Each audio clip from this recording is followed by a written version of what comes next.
अब वंदे मातरम गायन का विरोध कराने के लिए फिर ये मिथ्याचारी अपनी कथित विशेष पहचान को ढाल बना रहे हैं। इसलिए अब हम राष्ट्रगीत का विरोध करने वालों की वैचारिक मरम्मत करेंगे। मित्रों, देश का एक तबका जो राष्ट्रगीत गायन से दूरी बनाने के धार्मिक थ्योरी गढ़ता है, राष्ट्रगीत गायन से बचने के लिए अपने धार्मिक विश्वास को आगे कर देता है, वो अब सदमे में है। क्यों? क्योंकि केंद्रीय गृह मंत्रालय ने नए दिशा निर्देश जारी किए हैं कि अब राष्ट्रगीत गाना ही पड़ेगा।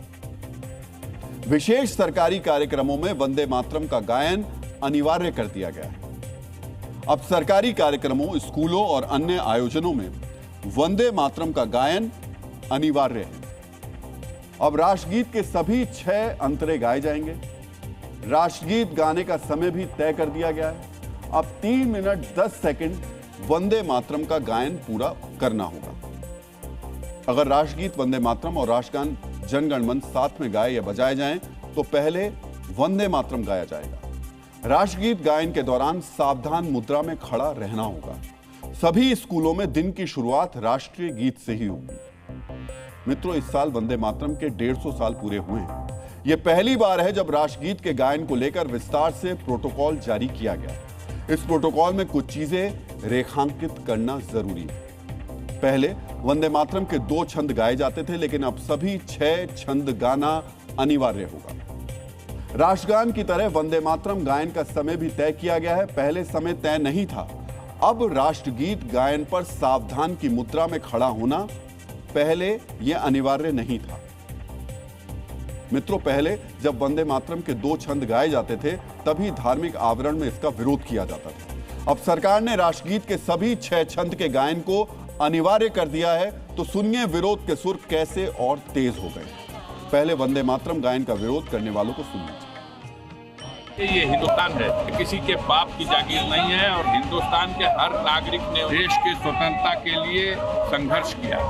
इस गीत से क्या हमारी इंडस्ट्री पे कोई फर्क पड़ने वाला है? क्या महंगाई कम होने वाली है या नौकरियां मिलने वाली हैं? आपका अपना तरीका है, आप अपने तरीके से, आपको संविधान ने अधिकार दिया है, मुझे संविधान ने अधिकार दिया है कि मैं अपने मजहब को अपने तरीके से मानूं। हम तो समझते हैं कि वंदे मातरम कहना देश के खिलाफ है हमारे, और उसमें पाबंदी ना होनी चाहिए, आज़ादी होनी चाहिए। हुकूमत का ये करना एक तरीके से ज्यादती और जुल्म होगा, नाइंसाफी होगी। हम अल्लाह के अलावा किसी की पूजा नहीं करते। मित्रों, महात्मा गांधी ने कहा था कि वंदे मातरम बोलते ही खून में उबाल आ जाता है।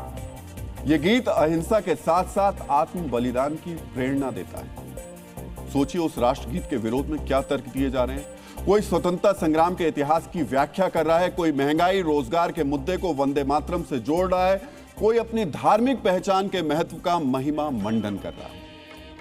मतलब राष्ट्रगीत के विरोध में अपनी अपनी सुविधा के हिसाब से तर्क गढ़ लिए गए, लेकिन इन दिखावटी तर्कों के पीछे मूल भावना धार्मिक है। ये भावना आज से नहीं है। धार्मिक आवरण में वंदे मातरम के विरोध का इतिहास जिन्ना वाली मुस्लिम लीग से जुड़ता है। इसे ध्यान से सुनिए और समझिए। साल 1937 में जिन्ना और उनकी मुस्लिम लीग ने वंदे मातरम का विरोध किया था। 15 अक्टूबर 1937 को लखनऊ में मुस्लिम लीग के सम्मेलन में वंदे मातरम के खिलाफ प्रस्ताव पास हुआ। उस प्रस्ताव में कहा गया था कि वंदे मातरम में मूर्ति पूजा और इस्लाम विरोधी भावनाओं का समावेश है। मुस्लिम लीग ने वंदे मातरम को राष्ट्रवाद के लिए हानिकारक बताया था। मुस्लिम लीग के विरोध के बाद 22 अक्टूबर 1937 को कांग्रेस वर्किंग कमेटी ने मूल गीत के 6 पैरा में 4 पैरा हटाने का फैसला लिया था। तब से आधा अधूरा राष्ट्रगीत ही गाया जा रहा है। हालांकि इस छोटी सोच वाले चंद कट्टरपंथियों की भावनाएं इससे भी आहत हो रही थी। आज भी वंदे मातरम के विरोध वाली मानसिकता में बदलाव नहीं आया है। सवाल यह है, अब यह आहत भावना क्लब करेगा क्या? क्योंकि अब तो विशेष मौकों पर वंदे मातरम का गायन अनिवार्य कर दिया गया। अगर संसद सत्र में राष्ट्रपति का अभिभाषण से पहले वंदे मातरम का गायन होगा तो क्या अफजाल अंसारी राष्ट्रगीत नहीं गाएंगे?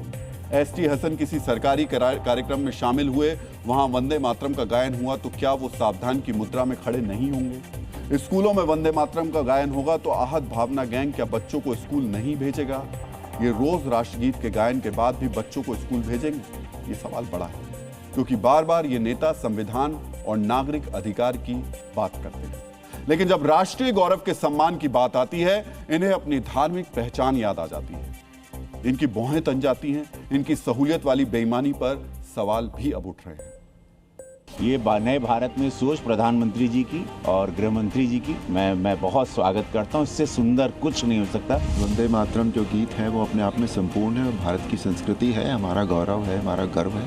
और वो पहले गलत हुआ था कि उसके स्टैंजा काट दिए गए थे, अब जाकर ये सही हुआ है। हमारे राजनीतिक कार्यक्रम हो, हमारी शुरुआत और समापन राष्ट्रगीत और राष्ट्रगान से होना चाहिए। मित्रों, भगत सिंह ने कहा था फांसी के तख्ते पर भी वंदे मातरम ही गाएंगे। सोचिए, देश की आजादी के लिए आत्म बलिदान देने वाले क्रांतिकारियों को उत्साह से भर देने वाले राष्ट्रगीत का विरोध करने वाले आज के स्वतंत्र भारत में भी हैं। मतलब इन्हें अपनी गौरवशाली विरासत के सम्मान में भी लज्जा आती है। मित्रों, मोहम्मद साहब ने हुब्बे वतन यानी वतन से प्रेम को इस्लाम का हिस्सा बताया है, लेकिन यह बात तंग दिमाग और बंद सोच वाले चंद कट्टरपंथियों को समझ नहीं आती। 14 अगस्त 1947 को संविधान सभा की पहली बैठक की शुरुआत इस गीत से हुई थी। वंदे मातरम का गायन सिर्फ एक गीत का गायन नहीं है, यह राष्ट्र गौरव का सम्मान है, स्वतंत्रता सेनानियों का सम्मान है, अपनी श्रेष्ठ परंपरा से जुड़ाव है। इसलिए अब सरकार ने विशेष अवसर पर वंदे मातरम गायन को अनिवार्य कर दिया है। जरूरत यह समझने की है कि राष्ट्र धर्म सबसे पहले आता है और राष्ट्र धर्म का पहला हर नागरिक का पहला कर्तव्य है।